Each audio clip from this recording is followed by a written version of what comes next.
Pendant très longtemps, l'origine de l'univers était un grand mystère pour l'humanité. Beaucoup croyaient que l'univers avait toujours existé tel qu'il est, immobile et éternel. Mais au XXe siècle, une découverte scientifique majeure a complètement bouleversé ces croyances. Elle s'appelle la théorie du Big Bang. C'est le physicien belge Georges Lemaître qui, en 1927, a proposé que l'univers avait un début.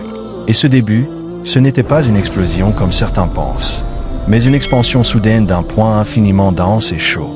Cette idée fut ensuite confirmée par Edwin Hubble en 1929 lorsqu'il observa que les galaxies s'éloignent les unes des autres. Cela signifie que l'univers est en expansion. Mais s'il est en expansion aujourd'hui, cela veut dire qu'il était plus petit hier, encore plus petit avant-hier. Et en remontant ainsi dans le passé, on arrive à un point où tout l'univers était contenu dans une seule entité. Un point unique. Et là est née la théorie du Big Bang. Mais ce qui m'a choqué, c'est qu'un jour, en lisant le Coran, j'ai découvert un verset dans la sourate Al-Anbiya, chapitre 21, verset 30, où il est dit « Ceux qui ne croient pas ont-ils vu que les cieux et la terre formaient une masse compacte, puis nous les avons séparés. » Subhanallah. Le Coran nous dit que le ciel et la terre étaient unis, puis qu'ils ont été séparés. Le mot utilisé ici en arabe est radkan, qui signifie souder, fusionner. Et fataknauma signifie que nous les avons fait éclater, que nous les avons séparés. N'est-ce pas exactement ce que dit la science moderne? Que l'univers était une masse compacte, un point unique. Puis une expansion soudaine s'est produite. Ce que Georges Lemaître a proposé en 1927, le Coran l'avait dit il y a plus de 1400 ans. Et ce n'est pas tout. La théorie du Big Bang nous dit que l'univers continue encore aujourd'hui à s'étendre. Et le Coran le confirme aussi dans la sourate Ad-Dariyah, chapitre 51, verset 47.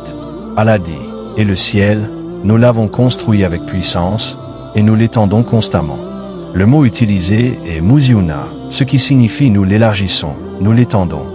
Encore une fois, la science a découvert cela au XXe siècle, mais le Coran en parle déjà depuis 14 siècles.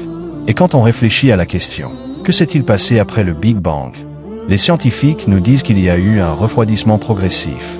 Puis des particules sont apparues, formant les étoiles, les galaxies et les planètes. Et le Coran dit dans la sourate Fussilat, chapitre 41, versets 11 et 12. Puis il s'est adressé au ciel qui était fumé. Ici, Allah décrit l'univers primitif comme de la fumée, ce qui correspond parfaitement à l'état gazeux de l'univers après le Big Bang. Ce mot dukkhan en arabe signifie fumée, vapeur. Encore une précision troublante du Coran, bien avant que la science moderne ne le confirme. Et ce n'est pas une coïncidence. Quand on additionne tous ces éléments, on comprend que le Coran ne fait pas que donner des informations spirituelles.